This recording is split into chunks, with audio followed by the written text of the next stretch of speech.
North Indian ஸ்பெஷலான tandoori masala tea நம்ம வீட்லேயே ரொம்ப ஈஸியாக செஞ்சிடலாங்க.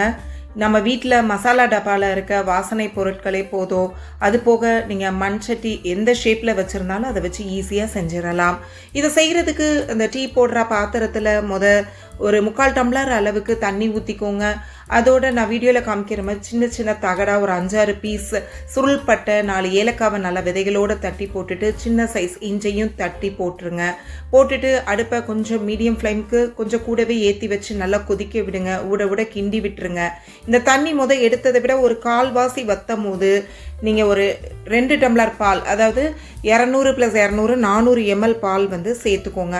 சேர்த்துட்டு நீங்கள் அடுப்பை ஹையில் வச்சுக்கலாம். பால் கொதிக்க ஆரம்பித்த உடனே இந்த மாதிரி கரண்டி விட்டு கிண்டுங்க. அந்த நேரம் அடுப்பை சிறுத்தீயில் வச்சுக்கோங்க. மினிமம் கொதிக்க ஆரம்பித்ததுலேருந்து ஒரு 10 நிமிஷமாவது கொதிச்சாதான் அந்த மசாலா வாடை நல்லா இறங்கும். பாலும் கொஞ்சம் வற்றி வரும்.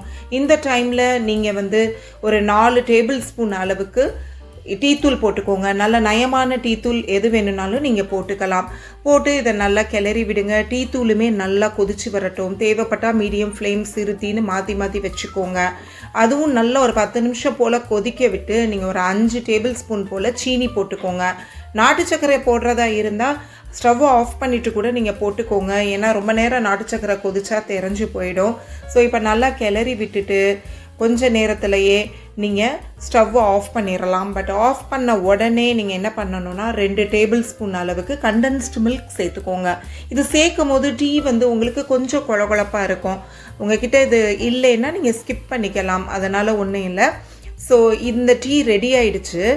பட் இந்த டீ கொதிச்சுட்டு இருக்கும் போதே நீங்கள் என்ன பண்ணியிருக்கணும்னா சைடில் தந்தூரி டீ ரெடி பண்ணுறதுக்கு என்கிட்ட ஒரு பெரிய மண் சட்டி இருந்துச்சு. இந்த மாதிரி அதை நல்லா வாஷ் பண்ணி எடுத்திருக்கேன். அதே மாதிரி ஒரு குட்டி மண் சட்டியும் இருந்தது. நான் இந்த பெருசை அடுப்பில் வச்சு எல்லா பக்கமும் திருப்பி நல்லா சூடேற அளவுக்கு நல்லா வாட்டி எடுத்துக்கிட்டேங்க. அடுத்து இதை எடுத்துட்டு அந்த சின்ன மண் குவளை இதையும் வச்சு நல்லா பெரட்டி போட்டு அடிப்பக்கம் மேல் பக்கம் கவுத்தி போட்டெல்லாம் நான் நல்லா சூடு ஏற்றிக்கிட்டேன். ஆக்சுவலாக கடைகளில் தந்தூரி டீ போடுறவங்க உங்களுக்கு அதுக்குரிய அடுப்பில் வச்சு நல்லா தணலாக எடுப்பாங்க. சொல்லப்போனால் தீயே பிடிச்சி எரியிற அளவுக்கு எடுப்பாங்க. பட் நம்ம வீட்டில் கேஸ் ஸ்டவ்வில் மேக்ஸிமம் எவ்வளோ சூடு அதில் ஏறுமோ நல்லா புகை வர்ற அளவுக்கு நல்லா கொஞ்சம் மண்சட்டியோட கலரே கொஞ்சம் மாறுற அளவுக்கு நீங்கள் நல்லா சூடு பண்ணி எடுத்துக்கோங்க. இப்போது அந்த பெரிய மண் பாத்திரத்துக்குள்ளே இந்த சின்ன பாத்திரத்தை வச்சுட்டு நல்லா நம்ம சூடாக வச்சுருக்க டீயை அதில் நான் ஃபில்டர் பண்ணி ஊற்றுறேன். பாருங்கள், ஊற்றும் போதே எப்படி நல்லா புகை வருது. அது ஊற்ற அதில் நல்லா பொங்குது பாருங்கள், பொங்கி வருது. பட் கடைகளில் கொஞ்சம் ஊற்றினாலே அந்த டீயே ரொம்ப பொங்கி வெளியே அப்படியே கொட்டும். நம்மளுக்கு மைல்டாக தான் வருது. அதனால் நான் ஒரு இடத்துல என்ன பண்ணேன்னா ஸ்டவ்வில் தூக்கி வச்சேன். லேசாக நல்லா கொதிச்சு வந்துச்சு, பொங்கி வடிஞ்சிச்சு. அந்த ஸ்டேஜில் அப்படியே ஆஃப் பண்ணிவிட்டு ஃபில்ட்ரு பண்ணி எடுத்துக்கிட்டேன். இதை நீங்கள் மார்னிங் டீயாக குடிக்கலாம், ஈவினிங் ஸ்நாக்ஸோடு வச்சு சாப்பிடலாம்.